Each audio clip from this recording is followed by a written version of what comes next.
बिस्मिल्लाहिर्रहमानिर्रहीम। अस्सलाम वालेकुम नादरीन, आप यूट्यूब चैनल देख रहे हैं। मैं इमरान खान हूँ। आज से 4 साल पहले, लगभग 4 साल हो गए हैं, 9 और 10 अप्रैल की रात को रिजीम चेंज ऑपरेशन किया गया। रिजीम चेंज ऑपरेशन के बाद जो हुकूमत बनाई जर्नैलों ने, उस हुकूमत ने पाकिस्तान का तया पहुंचा कर दिया। पाकिस्तान की मईशत को बर्बाद कर दिया। पाकिस्तान में सरमायाकारी आना बंद हो गई। पाकिस्तान में दहशतगर्दी दोबारा शुरू हो गई। पाकिस्तान के अंदर महंगाई के सारे रिकॉर्ड टूट गए। डॉलर का रेट जो है वो 300 रुपए के करीब चला गया। पेट्रोल की कीमतें आसमान से लग गई। बिजली की कीमतें इनको बढ़ानी पड़ गई। आलमी सतह पर रुसवाई, पाकिस्तान के अंदर रुसवाई, इन्होंने बेड़ा ही गर्क कर दिया हर चीज का 2 सालों में। इस बीच में जनरल बाजवा, जिसने रिजीम चेंज ऑपरेशन किया था इस चक्कर में कि नई आने वाली हुकूमत उसे एक्सटेंशन दे देगी, जनरल बाजवा को जलील और रुसवा होकर फौज से निकलना पड़ा और जनरल बाजवा को एक्सटेंशन नहीं मिली। जनरल बाजवा के बाद जनरल आसिम मुनीर साहब आ गए। अब जनरल आसिम मुनीर के आने के बाद उम्मीद की गई शुरू में कि शायद मामला ठीक हो गए। इमरान खान साहब ने इसकी अप्रूवल भी दी थी उस वक्त और यह कहा था ठीक है, जो फैसला हुकूमत करे वो कर ले। एक नया जर्नैल आया, शायद सियासत में मुदाखलत बंद हो जाए। लेकिन आसिम मुनीर साहब ने पिछले सारे रिकॉर्ड भी तोड़ दिए और फिर यही सारा सिलसिला चलता रहा। अब 2 साल इन्होंने मुल्क को तबाही फेर दी और जुल्म और बर्बरियत की इंतहा कर दी इन्होंने। खास तौर पे 2023 में जनरल आसिम मुनीर के आने के बाद बहुत तबाही फेरी गई। जनरल बाजवा के आखिरी दिनों में इमरान खान साहब को गोली भी लगी। अरशद शरीफ शहीद भी हो गए। ये सारे वाकयात उस दौर में हो रहे थे और उसके बाद 2 साल की तबाही के बाद इन्होंने इलेक्शन करवा दिया पाकिस्तान में, इमरान खान को जेल में रखते हुए। तो आज से ठीक 2 साल पहले 2024 में 8 फरवरी ही के दिन एक इलेक्शन होता है पाकिस्तान में और पाकिस्तानी जुल्म का बदला वोट से ले लेते हैं। जेल में बैठा हुआ शख्स इनको इलेक्शन हराकर जीत गया और इमरान खान ने झंडे गाड़ दिए पूरे पाकिस्तान में। इन्होंने बड़ा जुल्म किया, इंतखाबी निशान भी नहीं दिया, बंदे उठा के जेलों में डाले, जबरदस्ती अगवा बराए बयान करवाए, बंदे जेलों में जबरी तौर पे लापता, गुमशुदा। सहाफियों को उठा लिया, उन्हें गुमशुदा कर दिया। शायरों को उठा लिया, उन्हें गुमशुदा कर दिया। मार मार के इन्होंने मार कुटाइयों की इंतहा कर दी पाकिस्तान की मिलिट्री एस्टेब्लिशमेंट ने आसिम मुनीर की क़यादत में। और इन्होंने पूरी कोशिश की कि कुछ भी करके इमरान खान इलेक्शन हार जाए, लेकिन इमरान खान इलेक्शन जीत गया 2/3 अक्सरियत से। लेकिन जब इमरान खान 2/3 अक्सरियत से इलेक्शन जीत गया तो रात के एक पहर में, यानी लेट नाइट 12 बजे के आसपास की बात है, 11-12 बजे, सिकंदर सुल्तान राजा वो बड़ी उजलत और परेशानी में इलेक्शन कमीशन ऑफ पाकिस्तान के दफ्तर से निकला। अब ये चीफ इलेक्शन कमिश्नर है पाकिस्तान का, ये रिकॉर्ड का हिस्सा है, इसके निकलने की बाकायदा सबूत मौजूद है। सिकंदर सुल्तान राजा बगैर अपने प्रोटोकॉल के, बगैर अपनी सिक्योरिटी के गाड़ी में बैठता है और अचानक निकल जाता है इलेक्शन कमीशन ऑफ पाकिस्तान के दफ्तर से। और यह वो वक्त है जब इलेक्शन रिजल्ट्स बनाए जा रहे थे, यानी इलेक्शन रिजल्ट बन रहे हैं। तो हाउ इज इट पॉसिबल कि एक इतना सीनियर ऑफिसर निकल जाए अपने ऑफिस में से और वो छोड़कर चला जाए अचानक से, बगैर प्रोटोकॉल के। उसे बुलाया गया और उसको प्रोटोकॉल छोड़कर जाना पड़ा कि कोई मैं सबूत ना छोड़ूं। फिर जब दफ्तर के अमले से पूछा गया, मुख्तलिफ लोगों से, सहाफियों ने राब्ता करना शुरू किया कि जनाब ये सिकंदर सुल्तान राजा साहब गायब किधर हो गए हैं, चीफ इलेक्शन कमिश्नर। तो इस पे अलग अलग किस्म के जवाब दिए गए। यानी कोई बंदा कुछ कह रहा था, कोई कुछ कह रहा था, कोई कह रहा था घर गए, कुछ कह रहा था कहीं मीटिंग में गए, कोई कह रहा था कहीं और गए। हर एक का जवाब अलग अलग था। तो जब अलग अलग जवाब आना शुरू हुए तो शक और शुबा बढ़ना शुरू हुआ और फिर रिजल्ट रुक गए। जब रिजल्ट रुक गए तो उस वक्त मैंने एक वीडियो की थी कि अब तक के रिजल्ट क्या है। उस वक्त तक पाकिस्तान तहरीके इंसाफ जो है वो 180-81 नशिस्तों पे पाकिस्तान में जीत रही थी। पहले आप ये वीडियो देखेंगे, उस वक्त जब रिजल्ट रुक गए थे तो तब मैंने आपको क्या कहा था, ये सुनिए आप। मैं टाइम पहले आपको इसलिए बताने जा रहा हूं ताकि ये रिकॉर्ड का हिस्सा रहे। इस वक्त तमाम टीवी चैनल्स, उनकी मॉनिटरिंग भी हो रही है। हम अपने तौर पर रिजल्ट इकट्ठे कर रहे हैं और जो नताइज मुख्तलिफ जगहों से आ रहे हैं उन सबको इकट्ठा करने के बाद मैं आपके सामने एक सूरत-ए-हाल रखने वाला हूं। और ये वीलॉग मैं चाहता हूं रिकॉर्ड का हिस्सा रहे ताकि हम इसको याद दिला सकें। 12 बजने में 15 मिनट बाकी हैं। ये रात के 12 बजने में 15 मिनट बाकी हैं, मैं वो टाइम की बात कर रहा हूँ। और पोलिंग का टाइम ख़त्म हुए लगभग 7 घंटे होने वाले हैं। 5 बजे से गिनती शुरू हो गई थी। इस वक्त तक अमूमन जो रिज़ल्ट आ जाते हैं वो 80%, 85%, 75% इसके बीच में नताइज आ चुके होते हैं। लेकिन अभी तक नताइज जो हैं वो सुस्त रवि का शिकार हैं और उसकी वजह यह है कि पाकिस्तान तहरीक इंसाफ ने एकदम पूरे पाकिस्तान में हैरानकुन नताइज दिखाए हैं। तो नाजरीन, ये वीडियो आपने सुनी, ये 8 फरवरी 2024 की रात को मैंने बनाई थी और मैंने ये इसीलिए बनाई थी कि सारे गवाह रहे कि इस वक्त पाकिस्तान के टीवी चैनल्स पे और तमाम तरफ से आने वाले जो रिजल्ट्स हैं उनके मुताबिक पाकिस्तान तहरीक इंसाफ इतनी सीटों पे जीत रही है। फिर डकैती का अमल शुरू हुआ। अवामी मैंडेट पर मुल्क की तारीख की सबसे बड़ी डकैती उस वक्त की एस्टेब्लिशमेंट ने डालना शुरू की और पाकिस्तान तहरीक इंसाफ की नशिस्तें आधी कर दी। यानी जितनी सीटों पे वो जीते थे उनसे आधी नशिस्तें छीन कर मुस्लिम लीग नून को देना शुरू कर दी और फिर फॉर्म 47 वाला ड्रामा शुरू हुआ। यही फॉर्म नवाज शरीफ को दिया गया, ख्वाजा आसिफ को दिया गया, ओन चौधरी को दिया, बेशुमार लोगों को, सारे शरीफ खानदान के पास यही वाला फॉर्म है, चाहे वो मरियम नवाज है, चाहे वो शहबाज शरीफ है, सबके पास फॉर्म 47 है। जाली फॉर्म 47 जारी कर दिए गए। इलेक्शन इन्होंने अपनी तरफ से जीत लिया, अपनी एक जाली हुकूमत बना ली। ना सिर्फ जाली हुकूमत बना ली बल्कि वो हुकूमत भी सीरियस होगी कि हम ही हुक्मरान हैं। पाकिस्तान तहरीक इंसाफ ने खैबर पख्तूनख्वा की हुकूमत लेने के बाद बजाय इसके कि वो उसी दिन एक बड़े एहतजाज में जाते, वो दूसरे मामलात में बढ़ गए और एहतजाज की अनाउंसमेंट नहीं की गई। हालांकि पूरे पाकिस्तान में वो इलेक्शन जीत चुके थे, पाकिस्तानियों के मैंडेट पे डाका पड़ चुका था। अब जनाब हुआ यह कि अगले दिन कमिश्नर रावलपिंडी आता है। रावलपिंडी के गालिबन 13-14 हल्के हैं, 13 हल्के हैं। उन 13 हल्कों के अंदर पाकिस्तान तहरीक इंसाफ के उम्मीदवार 50-50, 70-70 हजार की लीड से जीते थे। रावलपिंडी का कमिश्नर आता है और एतराफे जुर्म करता है कि मैं मुजरिम हूं, काजी फायद ईसा मुजरिम है, इलेक्शन कमिश्नर ऑफ पाकिस्तान जो है वो मुजरिम है और हमने 50-50, 70-70 हजार की लीड को तब्दील करके पाकिस्तान तहरीक इंसाफ को इलेक्शन हरवा दिया है। ये हमने इस मुल्क के साथ ज्यादती की और फौरी तौर पर रावलपिंडी का कमिश्नर जो है, जो ये बात करता है लियाकत चट्टा, उसे लापता कर दिया जाता है और आज तक उसे सामने नहीं आने दिया गया। चंद दिन पहले उसकी एक तस्वीर आई उसके वालिद के इंतकाल पर, तो वो देखकर अंदाजा हो गया कि इस आदमी के साथ क्या हुआ होगा। मैंने आपको इसके बारे में खबरें भी दी थी। बहरहाल ये वो सारी डकैती है जो पाकिस्तानियों पे मारी गई और इन 2 सालों के अंदर क्या हुआ ये बाद में बताता हूं। लेकिन आज का दिन पाकिस्तान तहरीक इंसाफ ने और अपोजिशन ने अनाउंस किया था कि जनाब हम एक एहतजाज करेंगे और पहिया जाम हड़ताल करेंगे, तमाम बाजार बंद रहेंगे, ट्रांसपोर्ट बंद रहेगी और कारोबारी जिंदगी मफलूज रहेगा 8 फरवरी 2026 को, 2 साल के बाद। इमरान खान साहब की तरफ से यह कॉल नहीं थी, इमरान खान साहब जेल में बंद है, लेकिन मुल्क बंद करने की यह पहली कॉल पाकिस्तान तहरीक इंसाफ और दीगर अपोजिशन जमातों ने मिलकर दे दी। अब हुकूमत तो यही कहेगी ना, मुस्तरद हो गई एक कॉल और नाकाम हो गई पाकिस्तान तहरीक इंसाफ, यह कहेगी हुकूमत के दावे अपनी जगह पे होंगे, तहरीक इंसाफ उनको यही कहना कि जी हम बहुत कामयाब हो गए। लेकिन आप अगर एक और तरीके से देखें, सहाफी भी अपनी अपने तरीके से बात करेंगे ना, जो जिस इलाके का है, जिस पॉलिटिकल पार्टी से उसकी वाबस्तगी है, या वो इमरान खान को पसंद करता है या इमरान खान से नफरत करता है, तो हर एक अपना अपना बयानिया बनाएगा। लेकिन चंद चीजें मैं आपके सामने रखता हूं और ये सब मानेंगे। नंबर 1, क्या तहरीक इंसाफ ने जबरदस्ती या डंडे के जोर पर बाजार बंद करवाए? नहीं, बिल्कुल नहीं। एक जगह पे भी जबरदस्ती बाजार बंद नहीं करवाया गया। नंबर 2, क्या कहीं मनसूबाबंदी के तहत पहिया जाम के लिए कोई ड्यूटियां लगाई गई नौजवानों की, वर्कर्स की? तो ऐसा तो हमने देखा ही नहीं। मैं कई दिनों से यह कह रहा हूं कि जब आपने मुल्क बंद करना होता है तो आपने वर्कर्स की ड्यूटी लगानी होती है कि फलां फलां चौक पे फलां फलां जगह पे आप लोग पहुंचेंगे। पाकिस्तान तहरीक इंसाफ ने यह भी नहीं किया। नंबर 3, क्या कहीं बड़े पैमाने पर जलाओ घिराओ की कोई वीडियोज आई, कोई टायर जलाए हो, किसी जगह पे कोई मार कुटाई, कोई इस तरह किया हो? ऐसा भी कुछ नहीं हुआ। क्या कहीं फर्दन फर्दन लोगों से मिलकर, तंजीमों से मिलकर, कमेटियों से मिलकर, मार्केट कमेटियों से मिलकर या लोगों को कहा गया हो कि आप कारोबार बंद रखें? तो ऐसा भी एफर्ट, या किसानों को या किसानों की तंजीमों को मिलकर, तो ये एफर्ट भी हमने नहीं देखी। जब ये सारा कुछ नहीं हुआ तो फिर बंदिश कैसे हुई? लोगों को धमकी तो लगाई नहीं कि जनाब धमकी है हमारी तरफ से। हां, ये जरूर कहा पाकिस्तान तहरीक इंसाफ के सोशल मीडिया ने कि जो लोग कारोबार करेंगे हम उनकी दुकानों को याद रखेंगे और फिर वो दुकानें हमारी प्रायोरिटी नहीं रहेंगी। यानी हम अपनी चीज खरीदना चाहेंगे तो हम कोशिश करेंगे कि क्योंकि इसने हमारी कॉल पे एहतजाज नहीं किया था, हम किसी और दुकान से सौदा ले लेते हैं, चीज ले लेते हैं। तो ये एक दबाव पाकिस्तान तहरीक इंसाफ ने डाला और ये इखलाकी नुक्ता नजर से था।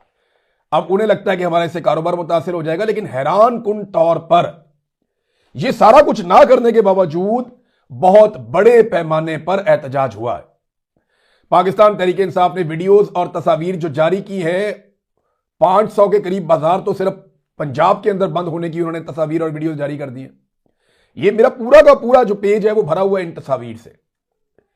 सिंध की जो पाकिस्तान तहरीके इंसाफ या तहरीके तहफ़्फ़ुज़ आईन पाकिस्तान की जमात है, उन्होंने सबूतों के साथ वीडियोस और तस्वीर भिजवाई है कि सिंध में कौन कौन से बाजार किस तरीके से बंद रहे हैं। और देखिए, सिंध में जरदारी का रजीम है, वो बहुत ब्रूटल लोग हैं, वो बहुत मारते हैं। तो वहां पे तो ये अमली तौर पे मुमकिन नहीं था कि लोग जाते और जबरदस्ती दुकानें बंद करवाते, लेकिन लोगों ने खुद बंद की हैं।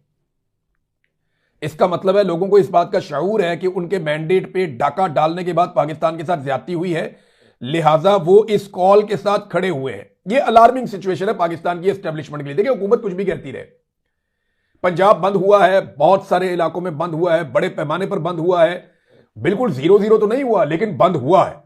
बड़ी बड़ी मार्केटें बंद हुई हैं, बड़े बड़े इलाके बंद हुए हैं।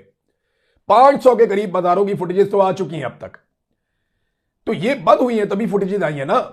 ऐसा तो नहीं हुआ कि एमपीएस ने, एमएनएस ने, ओहदेदारों ने जाके प्रैक्टिकली बंद करवाया। नहीं, कॉल दी थी कि बंद कर दे, लोगों ने बंद कर दिया अपने से लोग बंद कर दें। ये मिसाल पाकिस्तान में ऐसा सच नहीं मिलती। और मजहबी मामले पे हो सकता है, लेकिन इस तरह नहीं हो सकता कि एक सियासी नुक्ता नजर से एक जमहूरी मामले के ऊपर लोग इतनी बड़ी कॉल को कामयाब बनाए। ये 8 फरवरी 2024 वाला मामला तकरीबन रिपीट हो गया है जो ताजिरों ने कर दिया। देखिए, ताजिर अपना माली नुकसान नहीं करता कभी भी, लेकिन लोगों ने अपने कारोबार बंद किए हैं। आम आदमी ने अपना इम्तिहान पास किया था 2024 में। आज ताजर कम्युनिटी ने और जितने भी लोग कारोबारी हैं, उन सब ने साबित किया कि वो इस मैंडेट चोरी के खिलाफ रद्द-ए-अमल दे रहे हैं। पुलिस कई जगहों पे जबरदस्ती दुकानें खुलवा रही थी।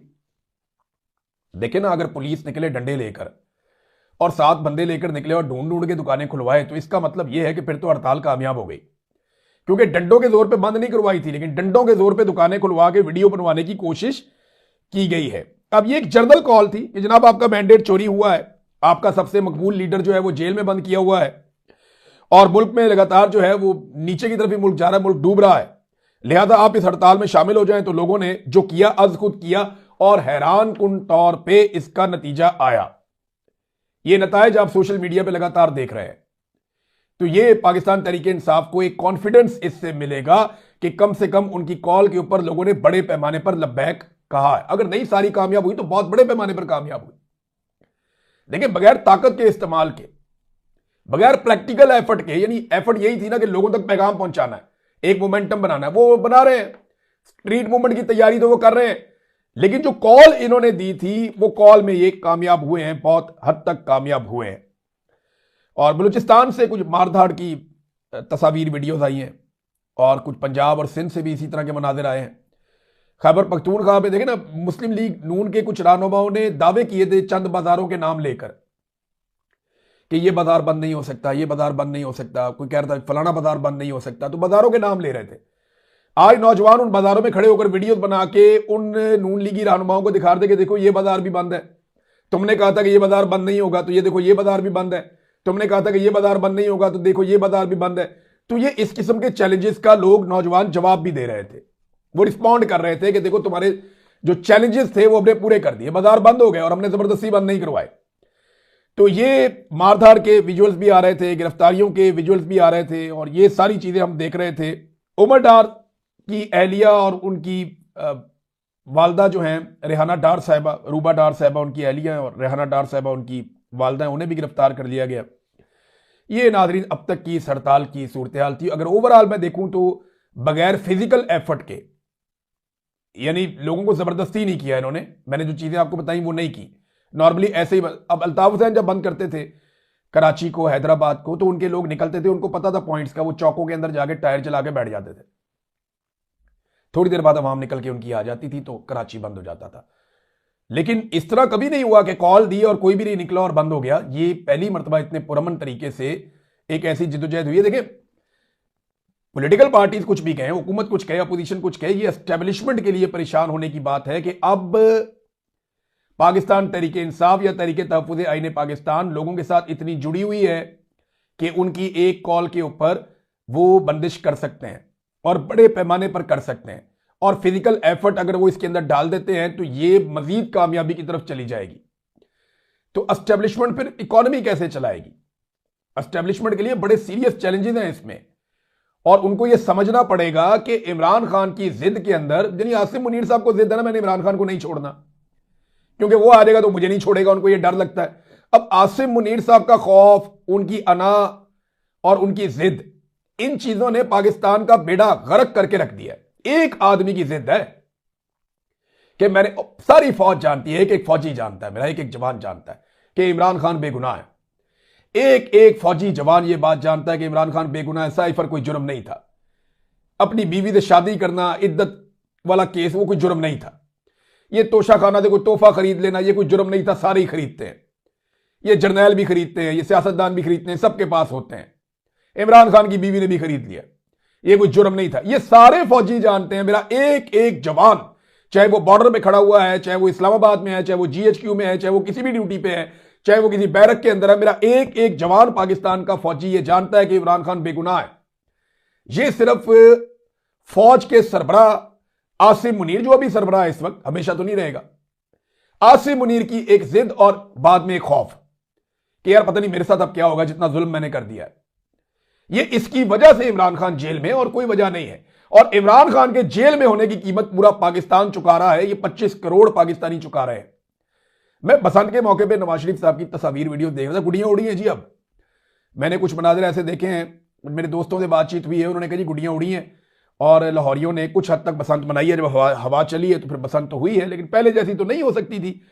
और क्योंकि वो एक मोमेंटम टूट गया 20-25 साल का, लेकिन लोगों ने बसंत मनाई है। और एक जो इस्लामाबाद में अनफॉर्चुनेट इंसिडेंट हुआ दहशतगर्दी का, खुदकुश हमले का, उसने भी गहना दिया बसंत की एक इंजॉयमेंट थी, उसको उसने कमजोर कर दिया। मैं नवाज शरीफ की तस्वीर देख रहा था, वीडियोस देख रहा था। ये बसंत के बीच में नवाज शरीफ साहब अपनी फैमिली के साथ, फैमिली फ्रेंड्स के साथ सेलिब्रेशंस कर रहे थे बसंत की। तो मैं देख रहा था कि मियां साहब के चेहरे के ऊपर ना एक अजीब सी चीज मुझे अब नजर आती है। गुज़िश्ता कुछ अरसे से मैं ये नोट कर रहा था। मैंने बड़ा लंबा अरसा कवरेज की है मुख्तलिफ पॉलिटिकल पार्टीज की, तो मुझे PMLN की भी कवरेजेस करने का मौका मिलता रहा बतौर रिपोर्टर। तो नवाज शरीफ साहब ऐसे नहीं होते थे जैसे वो अब हो गए।